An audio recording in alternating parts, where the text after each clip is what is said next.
All right, so I'll just go ahead and jump right into the presentation. And if you guys have any issues hearing me, hopefully it's a little bit clearer now, but please write in and let us know if you have any issues seeing the screen or hearing what's being said. So just to give you a basic overview of what the payment request is, it's essentially an alternate method of payment for non-PO related purchases. So obviously it won't require a requisition or a purchase order, but what it does do is it gives the departments the ability to go in and submit a request for payment rather than going through the whole requisition, purchase order process, and then also having it sent through accounts payable for payment. So basically you initiate the request yourself and submit it to AP, who will then pay it for you. Payment request, it has 4 basic steps. The very first step is that you'll enter the summary information, and what that is, it's essentially the invoice ID, the invoice date, the dollar amount that's being paid, and a general description of the charge. Then you also select the supplier information. That's where you go in and you specify what supplier it is that you're paying the invoice to. Invoice details, this is where you'll enter the accounting essentially, which is the department, project, and or account that you're charging for the expense. And then the final step is that you'll review and submit the payment request for approval and eventual payment in accounts payable. Currently, the way that we're using the payment request, it's initially rolled out to the Research Foundation. So the payments that are allowed, it's for Research Foundation related supplier invoice payments, as well as employee reimbursements for non-sponsored projects. Excluded items from this list that we're not allowing payment requests for, we've got travel reimbursements for sponsored projects, recurring payments such as rent, asset-related purchases, construction, hazardous material, as well as sponsored project-related purchases. Those still have to go through the requisition approval process for payment.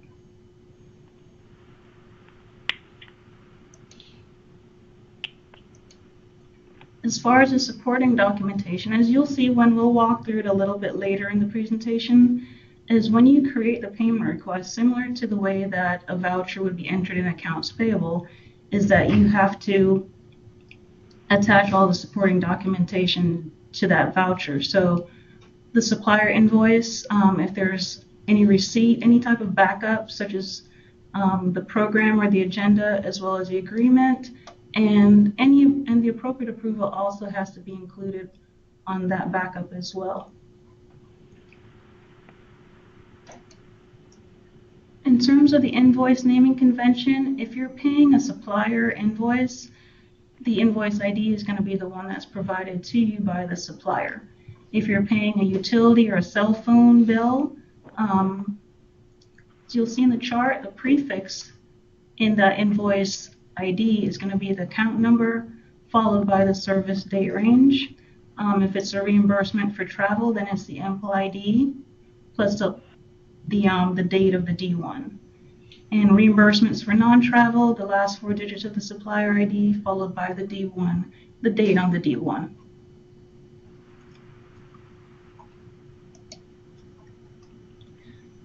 Before you submit a payment request for payment, there are a few steps that you'd have to do. The first thing that you'll do is you'll run what's called a related content, and that's basically an online query. And in this case, the very first step that we're looking at is you want to check to see what other payments have been made to that supplier or vendor.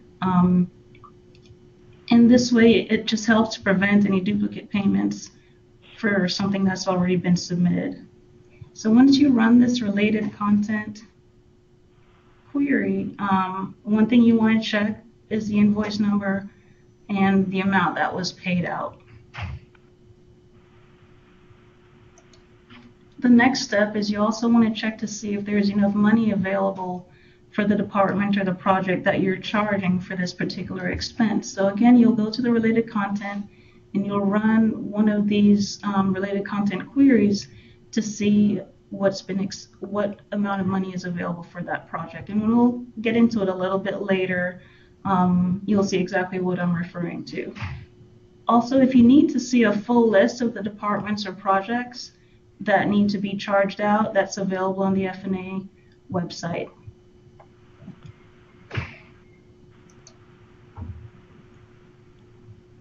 So here's an example of what the related content would look like if you ran it for the available budget by project and/or department. As you'll see in the project-related expense, it's broken down into the various activities, roll-up accounts, and then what you're mostly concerned with is that very last column that says available budget. And then similar to the departmental one at the bottom, you'll also check to see what the available budget is for a given fiscal year for a specific department.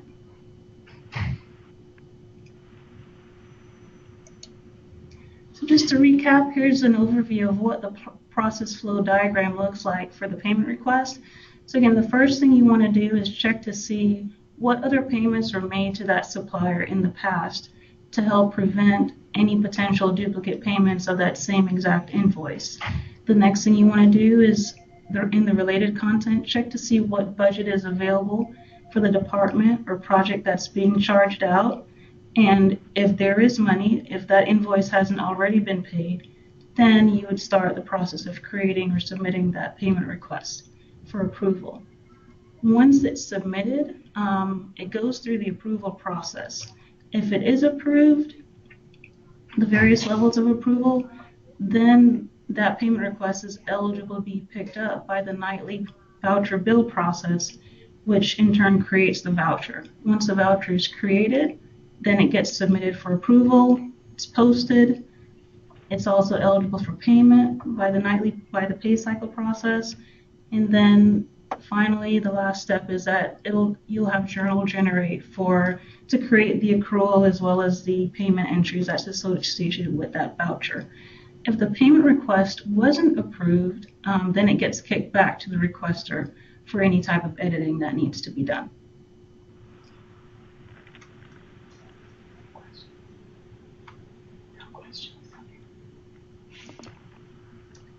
All right, if there are any questions, again, Melinda's going to be monitoring the chat room, so please feel free to write those in. But right now, I'll just go into a live demo of what it looks like to create a payment request. And hopefully yesterday I also sent out a training manual, so I'm actually going to be referring to that as I walk through the demo, starting in chapter 2 on page 2-1. So if you want to follow along online, I'll also be following along with the training manual as well, and kind of highlighting a few key areas.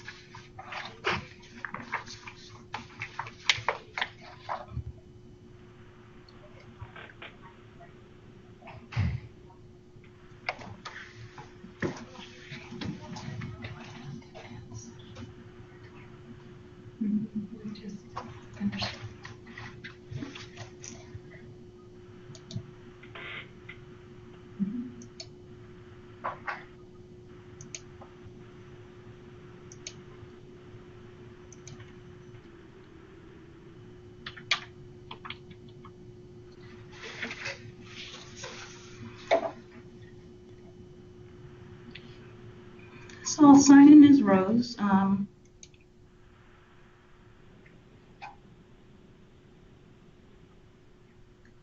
the first thing you want to do is navigate to Main Menu, Employee Self-Service, and Payment Request Center.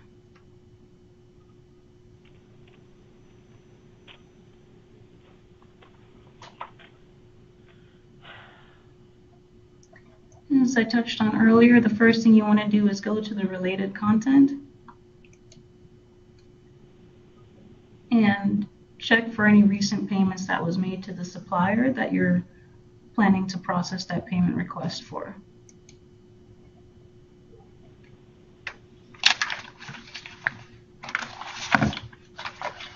So at the prompt, you'll enter the supplier ID,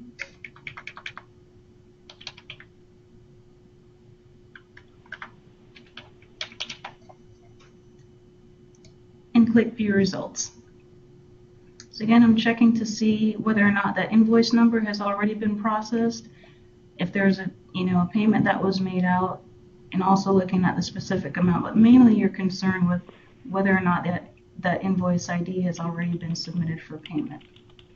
And if I don't see that on the list, then the next step is to go back to the related content and check to see what budget is available for the department or project that I'm planning to charge out. And the main reason we are doing this particular step is that unlike ePro or requisitions, there isn't a true budget checking that's available in this particular module. So we're using the related content to check and see how much money is available before you submit the request for payment.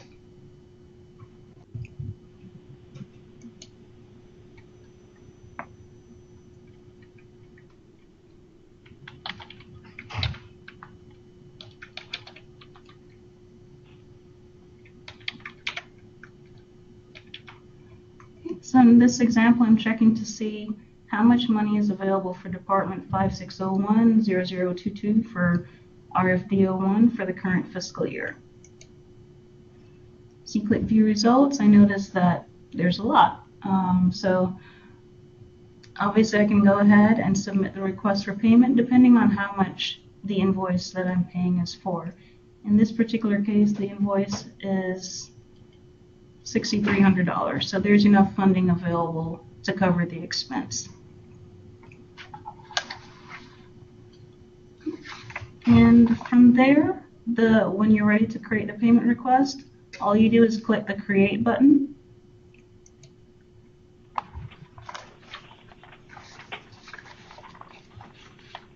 And it walks you through 4 basic steps, as I touched on earlier: the summary information, supplier, invoice details, and then review and submit.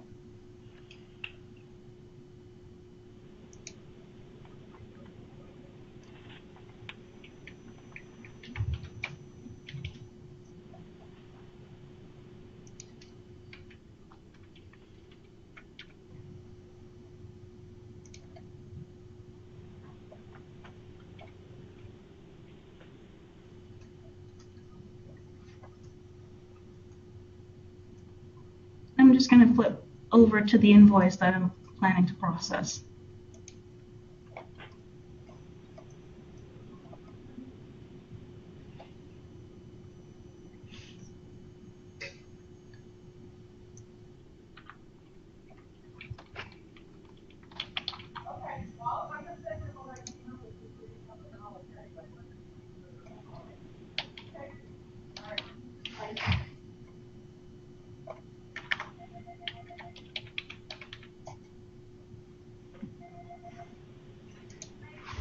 So the first thing I do is I enter the business unit, the invoice ID, the invoice date, the description, and the amount.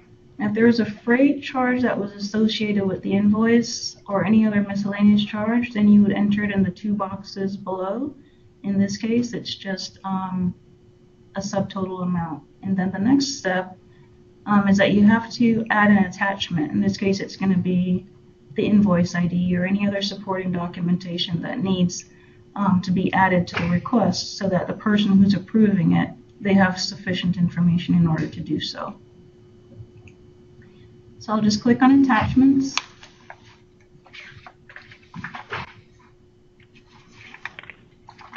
And if you're following along in the training manual, I'm on page 2-3. You click the Add Attachments button. Click Browse to search for the file.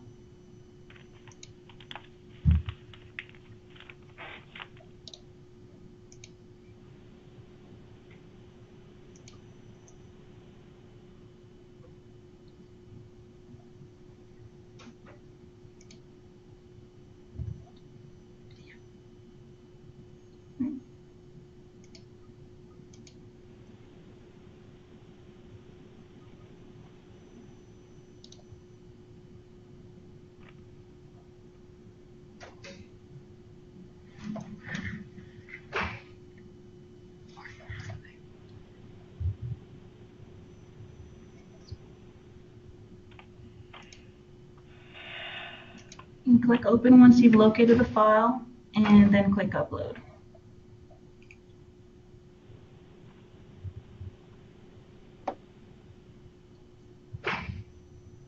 You can also add a description as to what it's for as well in this box. If you added an attachment and you needed to remove it, you would just click the trash can icon over to the far right. If you need to preview what the attachment looks like that you've added, then you can click this icon, the view icon. So once you've added all the supporting documentation, then you click OK.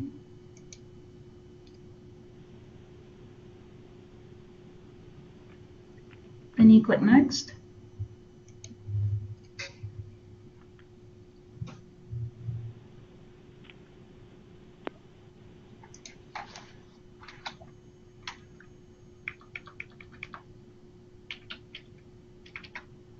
Next thing you want to do is you enter the supplier ID that you're paying.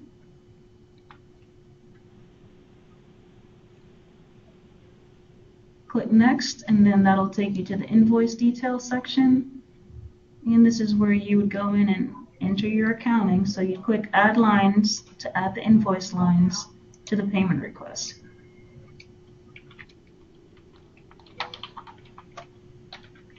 Enter description, the quantity, the unit of measure, which is usually going to be EA. Enter the invoice amount that you're paying.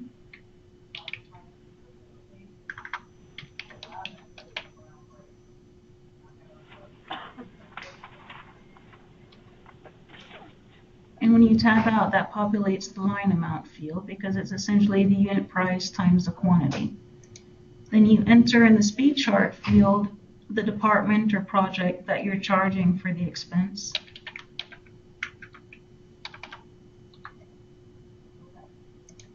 And then the account number.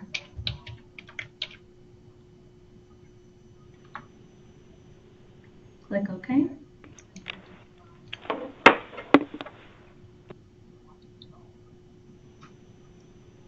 And then you click Next.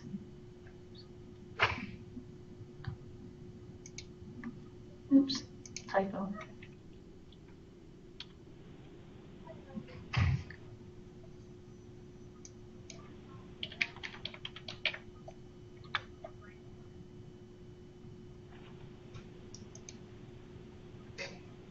And at this point you can save for later, and once you hit save, then it'll assign a request ID to this transaction that you're submitting for payment. You notice once you hit save, it gives you a payment request ID number. It's a 10-digit number, so and the last digit is 84. So you want to make note of that request ID. You click OK.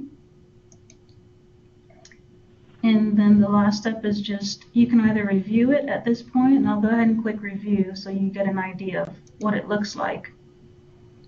So again, you want to check and review it so you'd see what supplier you're submitting the payment to.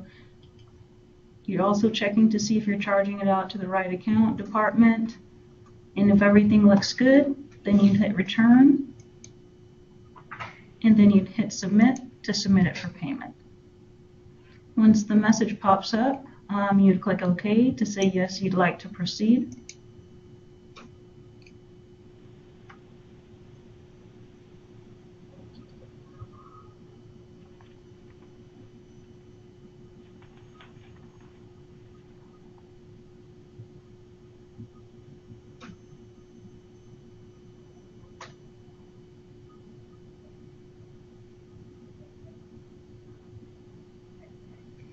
And then it takes you back to the payment request center. And if you'll notice the very one on the top, that's the new request that was just created, request ID 84. You also notice the status says pending approval. And I'll click on the icon over to the right. This is a view approval flow. So depending on the amount or the account or department that's being charged out, the approval routing will vary. So for example, if you're submitting a request for more than $10,000, there would be an additional step that's inserted into the workflow. So once I click on this multiple approvers hyperlink, it'll tell me exactly who needs to approve that particular step. So I'll close out of that and then hit return. And again, if you needed to review the payment request, you can click this icon off to the right. So I'll do is I'll actually log in as a first approver, just so that you guys can see exactly what happens after you submit the request for payment.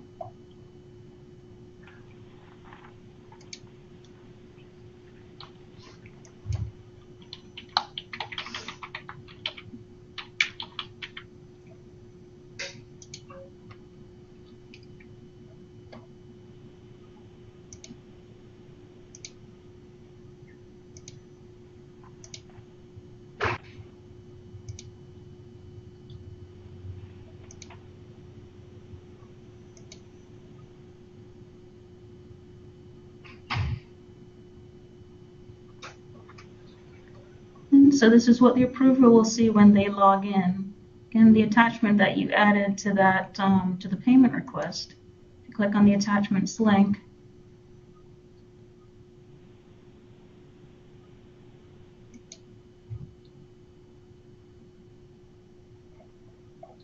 and you click view, from here they can see the copy of the invoice that was attached.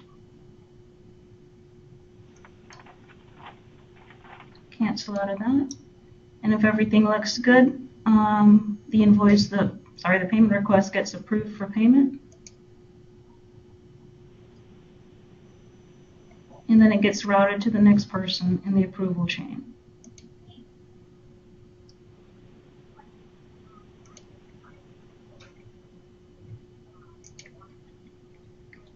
So right now I'll log in as that second tier approver.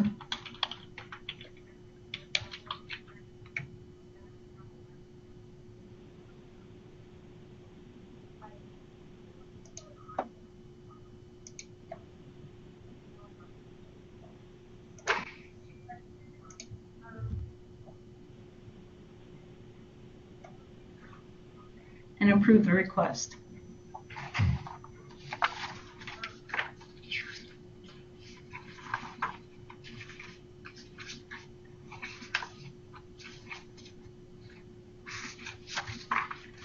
And something else I want to bring to your attention on page 2-10.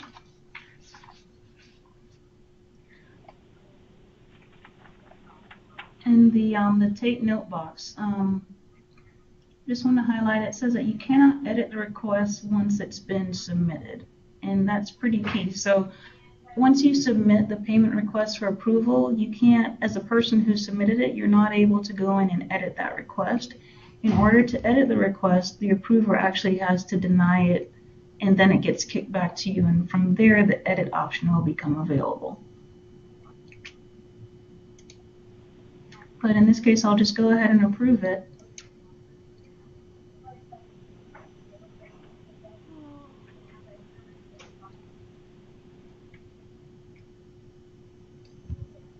And I'll log back in as a person who submitted the request so that you can see what they'll see.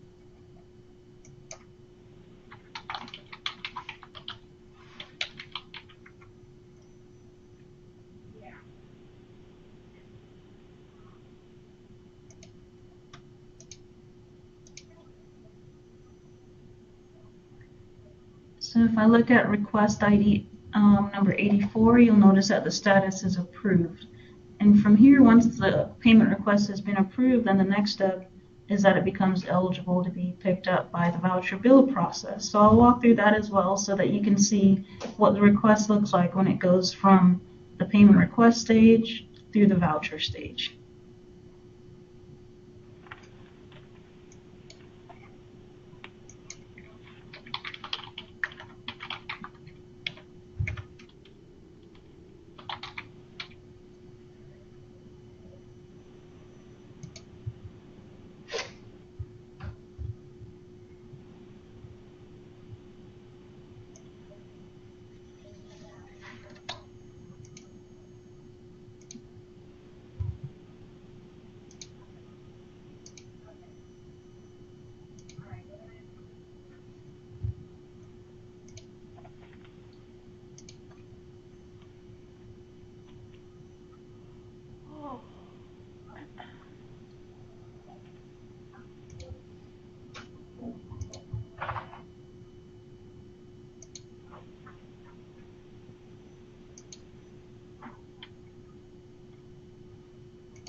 There's a lot of dead air, so you want to describe to them what you're doing.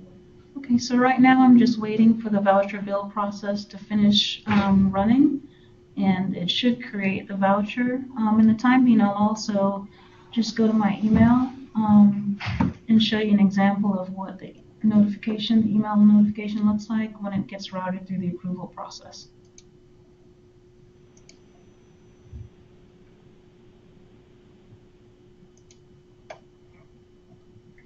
So when the payment request got submitted for approval, here's what the requester, the approver would see is an email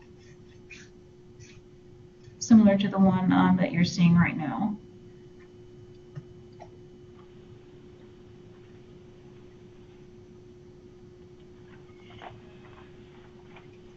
He says she sent them out of order.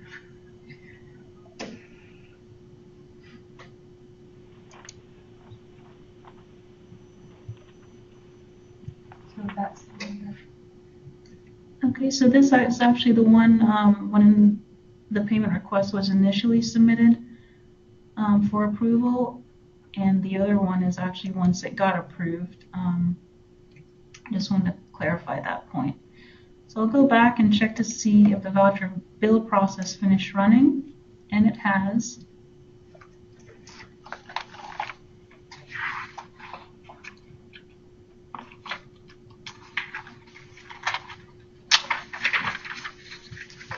And on page 211, it actually says that there are a couple ways that you can check the status of your payment request. Just want to point out, you can either go back to employee self-service on the payment request center, or there's also a query that you can run, FXAP payment request detail. And actually, I'll go ahead and run the query. And what that does is it just gives you an overview of exactly what you would have seen online for that particular request. And also, if it's been vouchered, then you'll see the voucher ID associated with it.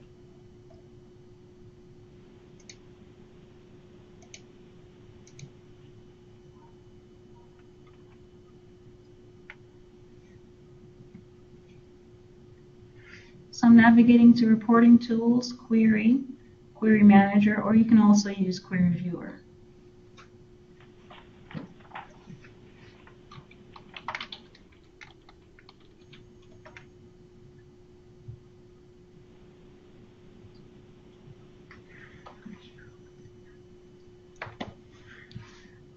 Okay, so once you find the query that you're looking for, you can either edit it or you can run it to HTML or Excel, whichever option you prefer.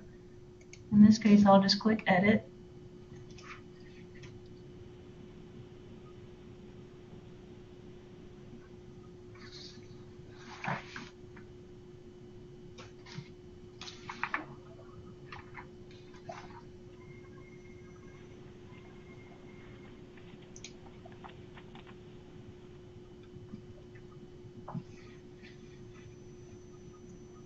And you click Run, and it's going to prompt you to enter the payment request ID.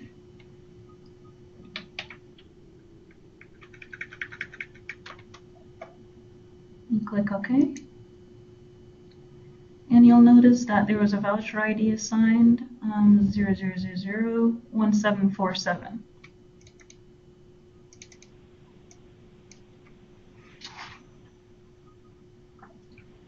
So what I'll actually do now is I'm going to navigate to accounts payable so that you can see what the voucher looks like.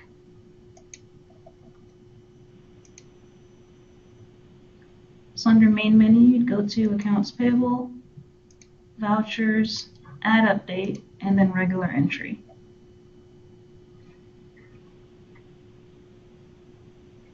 Click on the Find an Existing Value tab, enter the business unit, again, RFD01, and then the voucher ID, 1747. You hit search.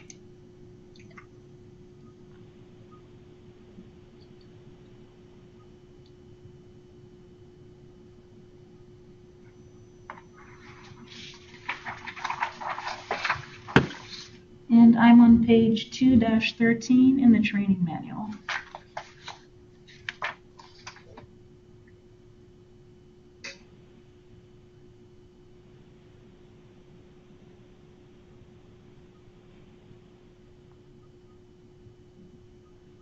And I'm in the test environment, so it's a little bit slower than production. Okay. In the summary tab, it just gives you an overview of the invoice, dollar amount, who it's being, who the invoice was made payable to. If I go to this related documents tab,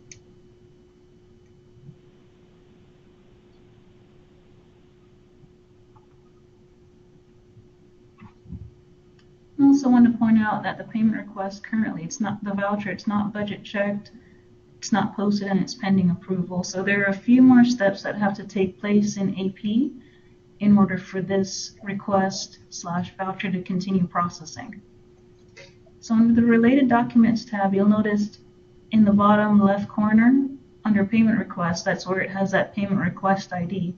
So you have a direct link from the payment request to the voucher from either standpoint.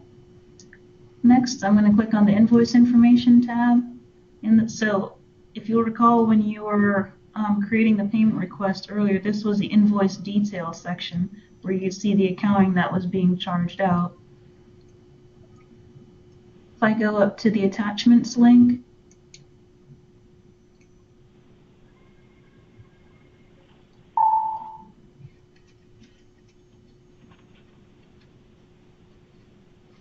and then at this point it's going to be in AP's hands, so they would be, from this point, they would continue with the additional steps that need to be done. I just want to give you a feel for what happens after it's approved, after it leaves your hands and it's on to accounts payable for the final steps. And from here you can click on the PDF to review the invoice.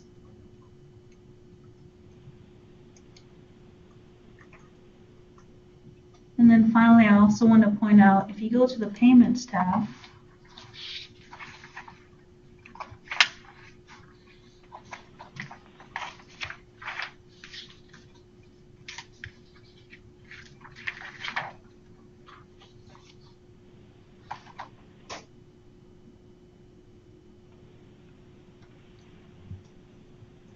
in the lower section under Schedule Payment, once a voucher gets budget checked again, submitted for approval in AP, and it gets paid, once it's paid, then this payment date and the reference ID will be populated with a check number.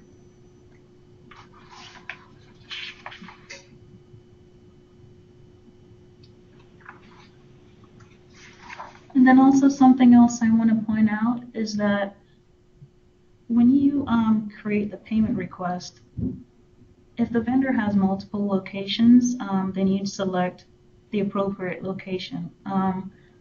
The way that the vendors are set up, however, there's a default address for each given location. So if at the time you notice that the remit address isn't available that you're looking for, back when you create the payment request, there's a comment section on the very first page, that summary information page, that I would recommend, entering a comment there to accounts payable to let them know where the payment should be remitted to, or you can also send an email directly to the accounts payable supervisor to let them know that the payment needs to be remitted somewhere else. I just wanted to highlight that as well.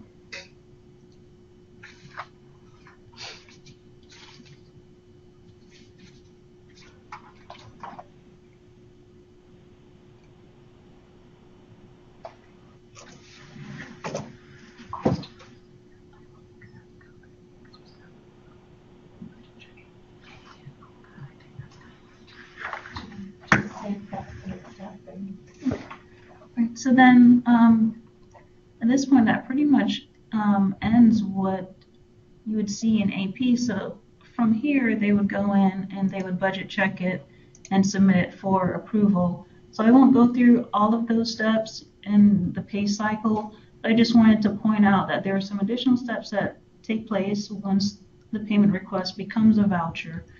Um, and if you have any questions, hopefully it's pretty straightforward. You found this information helpful. And again, if you're familiar with vouchers, basically the payment request, it's very close to what a voucher would look like in theory, in terms of, you're selecting the supplier that you're paying, you're attaching the invoice, you're saying what account, department, or project needs to be charged out. So essentially, it's just kind of giving you guys the power of initiating that request yourself that will eventually get to AP for the last, additional steps of processing, which is budget checking and then paying that particular invoice. And if you have any questions, feel free to contact me. You guys have my email address. If you have any questions right now that you want, we're still going to be online for a little while monitoring the chat. So, please feel free to send those in. Otherwise, and then also the service desk. I sent an email yesterday with that contact information.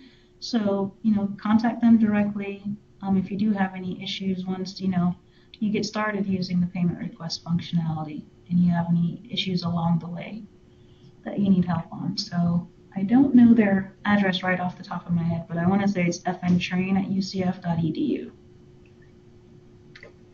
Hello, this is Ruth Ann from Daytona Beach. I have a question.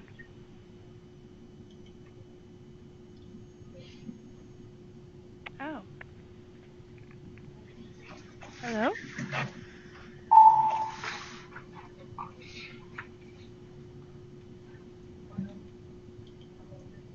Hello, this is Ruth Ann from Daytona Beach. I have a question.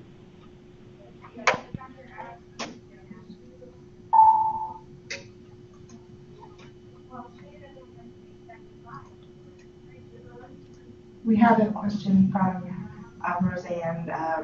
Duran can hear her question, so we cannot.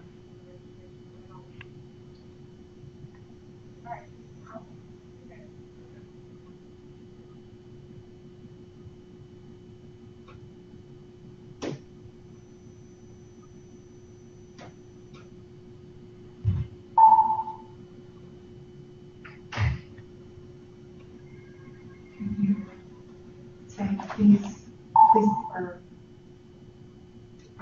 can ask Roseanne to repeat her question so Duran will stop it in the chat box. Roseanne, can you repeat your question?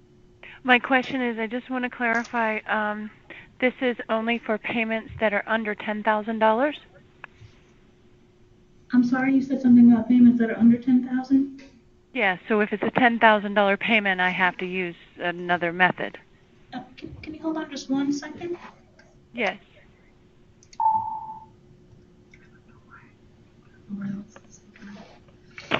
Duran. This is only for payments under $10,000. Oh, that's her question. Yeah. Oh, yeah. In response to your question, it's not limited to payments that are under $10,000. Right now, it is limited to payments just for the Research Foundation, but there isn't a dollar threshold on the payment request that's being submitted. Okay, thank you. You're welcome. Duran says different approval renders, different approvals take place for those. But there are different levels of approval that the payment request would get routed to depending on the dollar amount that's being submitted. So the very first one, I believe it goes to the RF officer, and then if it's over $10,000, then there's a VP approval for over $10,000, and then the last step would be accounts payable. So it varies. The approval process varies depending on the dollar amount, but there isn't a limitation right now on how much can be submitted. Okay, thank you. And also, so is it after taking this course that I'll have access to it under UCF Financial's Employee Self-Service? Because yes. I wasn't, Yeah, so the next step is that we've received the security forms. but obviously we needed to get this training session scheduled. So once the next step is to reach out to the security person and get that rolling, then we'll send the communication out once that's done. Thank you.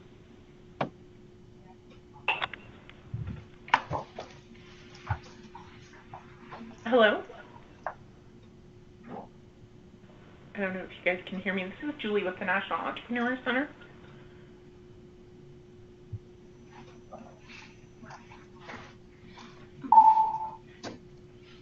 I'm having a little trouble hearing, so I mean, if you do have a question, please write it into the chat box. Right. I do not have a chat box. Where's that? Oh, sorry. And direct for the chat box. Julie's typing this.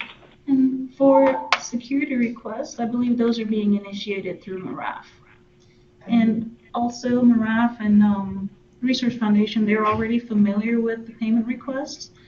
So I'll probably be referring to them, or at least using them definitely as a resource between Rose and MARAF for any questions related to processing. Pat, can you repeat the question? Julie has a question. When will this be available online? Will this presentation be available online? Once I check with the service desk, then we can make the presentation available. I would say within a week to two. I'm not sure exactly, but I think around that time frame.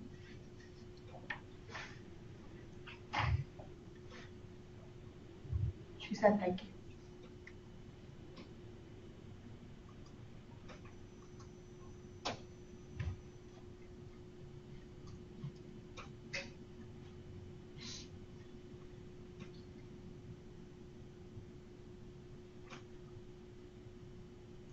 Not getting any additional questions. It looks like we're just at the end of the session, so if there are no more questions, thank you guys for attending. I hope you found it helpful. They said thank you.